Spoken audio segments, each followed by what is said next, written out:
Hey guys, I'm Kyle with Rhino, and today we're going to go over some in-depth setup on time-lapse with Rhino Motion. So first, I want to show you how all the cabling connects. I'll start with Rhino Motion, and then we'll take a look at how it works with Rhino Arc. So with Rhino Motion, there's one RJ45 Ethernet cable that plugs into the side of the controller, and it plugs into the motor. If yours breaks, we'll send you a free replacement, but you are able to use a standard Ethernet cable if you want to. If you want to make this longer, we recommend about 1 meter. Also on the side, you'll see is a 2.5 millimeter jack, and that's how we trigger your shutter on your camera. So we have a 5D Mark IV here. We have what we call a Canon Pro cable. That's how we name our cables. Falls into that category. It's a 3-pin connector. And then we have another 2.5 mil jack, and that just sticks in right on the side. And that actually allows you to trigger your shutter, which we'll go over a little bit later in this video. All right, so what I have here is Rhino Arc attached onto my carriage, and my camera and ball head is on top of Rhino Arc. The difference in the cabling is instead of plugging my camera and my shutter release cable into the side of Arc, I'm gonna plug in the 2.5 mil cable that goes from Arc into the side of Rhino Motion. And then I'm gonna plug in my cable, my shutter release cable, into the camera port on Rhino Arc. And so it kind of acts as a pass-through. This cable is plenty long enough to go all 42 inches. Thanks to camera manufacturers, there's not a standard intervalometer cable type or connection to get to your camera. It's all standard on this side. It's a 2.5 mil jack, but make sure you're selecting your right cable on our website. You basically type in the name of your camera and it pumps out saying, hey, there's 2 different styles of Canons, Canon, Canon Pro, Nikon, Nikon Pro. There's Sony cable, which is all the same, which is nice. And then there's Panasonic, which uses a 4-pole connector. So just make sure you choose the right one. If you have multiple cameras, you can always buy spares. If you're just using the Rhino Motion controller without Rhino Arc, we recommend that you use the tripod dock and mount your controller on your tripod. If you want to mount it on the dock on the end of your slider, you can buy on our website what's called the shutter release extension cable, and that allows your cable to actually reach all the way to the end of your slider if you're using a 42-inch slide. All right, so we're here in the new advanced time-lapse menu, and the first change we've made is rather simple. Previously, you could shoot as fast as a 1/30th of a second shutter speed triggered from Rhino Motion. That was causing some random issues with cameras, so now the fastest you can do is 1 second. So I click in, I go 1 second, and then if you go over to camera, that basically lets you know that anything faster than 1 second, you need to set internally inside of your camera. All right, let me show you how this works. I have a Canon 5D Mark IV here. Shutter speed is set to camera because I'm shooting faster than 1 second. So my shutter speed is set inside of my camera.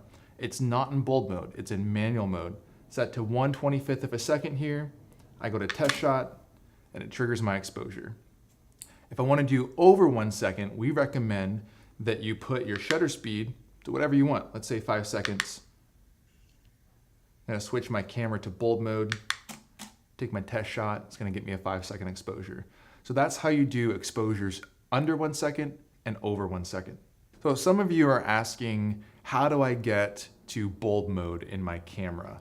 And how do I know when to go from bulb mode to manual mode? So we're working with the 5D Mark IV here, and typically to get into bulb mode, I would go into my shutter speed, and I'm gonna go all the way past 30 seconds. And then the next value past 30 seconds is bulb. That's how I do it on my Sony, not on a lot of Canons, including the 5D Mark IV. There's actually a dedicated bulb mode on the dial. I switch it to B, and it says bulb. So for Rhino Motion, we recommend that anything over 1 second, use bulb mode because the controller is in charge of your shutter speed. Now, if you want to go a little bit faster than that, say anything between 1/8000th, whatever your camera maxes out at, and 1 second, go back to manual mode, and you'll set your shutter speed internally in your camera to what you want. So let's say it's really bright out. I need to go to 1/8000th of a second. Rhino Motion will still trigger your camera, but you're setting the shutter speed internally inside of your camera. So you can still time lapse, You can still have blast, but you need to set it in manual mode. All right, so also in the advanced time-lapse menu, we've added another mode of actually setting up your time-lapse. Previously, we call it Rhino mode. It's a very intuitive and easy way to set up your time-lapse. So you say, how long do I want this to be? Normally, let's say I'm shooting for a 3-hour time-lapse at night. So let's set it for 3 hours. Playback is how long your clip is going to last in your edit once it's all compiled. So let's say I typically do a 15-second time-lapse. So now you can see there's a little black bar at the bottom that says number of shots. So now you can compute, hey, is my SD card big enough if you're shooting 80 megabyte photos with an A7R2? And I know I have this interval thing here, which shows me what my interval is between my shots. So now what if you wanted to program directly using shots and interval, which a lot of time-lapse controllers do? Let me show you how that works. Go to menu mode, switch to classic, and now you have direct control over number of shots, which I can increase my shots, which is going to increase my duration and my playback. And I have direct control over my interval. And then you also see in the black bar, it says duration and playback, so you can know how long this is going to last without having to get a time-lapse controller out. So there's a mode in Rhino Motion called Simple Time-Lapse that we don't use that often, but I want to tell you the intent of the design. So Simple Time-Lapse does not trigger your camera.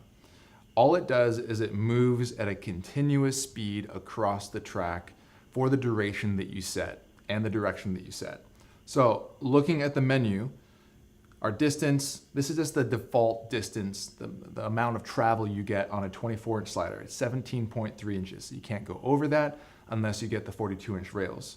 Direction is right. So when you start this move, it's going to start moving to the right. If I click left, it's going to go to the left now. Time is essentially the duration of your move, anywhere from 5 minutes to 12 hours. And ramp is basically an ease in and an ease out. Defaults to 2 inches. You can set it to 0. You can do that in post if you want to, or you can do it in the actual move itself.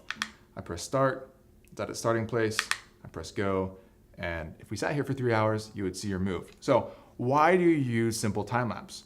Well, if I ever forget my intervalometer cable, which I have done a number of times, you're able to set up a time-lapse and not trigger your camera, but you could use an external intervalometer or one inside of your camera if it comes with that.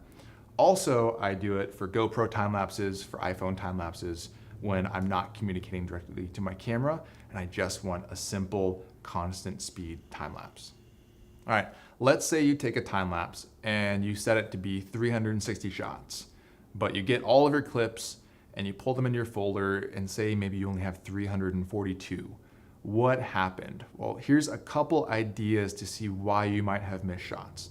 The most common is that you have high ISO noise reduction turned on in your camera.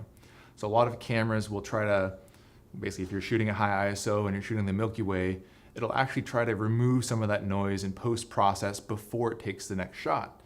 So with Rhino Motion, there's a standard delay between shots, and if that delay isn't long enough and your camera's doing more work, it's gonna miss the next signal that we send to it to trigger a shot. So in the Canon, it's called high ISO speed noise reduction.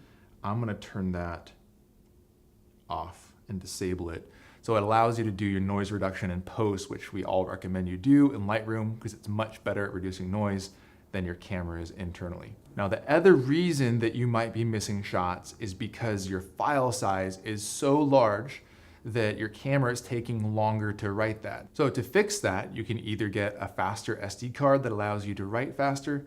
If it's still an issue at that point, you're able to increase your interval, basically just gives you more time between shots. Or if you're using Rhino mode, you can basically decrease your playback time, which decreases the number of shots as well. Gives you more buffer in between each exposure. Bonus round, if you ever want to shoot a more compelling time-lapse, in my opinion, outside, I'd like to put ND filters on my lens. So instead of shooting at 1/8,000th of a second, I'll probably be able to shoot at, say, 1 second or a 2-second exposure. And there's a couple of things this does. If you're shooting water at all, it makes it really dreamy. It softens everything up. Also, I hate time lapses where there are trees or bushes in front of my camera that are just swaying back and forth over 8 hours. It's super annoying. If you increase your shutter speed and you have an ND filter that allows you to do that, it won't be as annoying. They won't be fluttering around everywhere. They kind of get all blurred out. So, little fun fact for you. If you have any questions about time-lapse setup or your specific camera or any issues you're having, please reach out to support@rhinocg.com. Thank you for watching.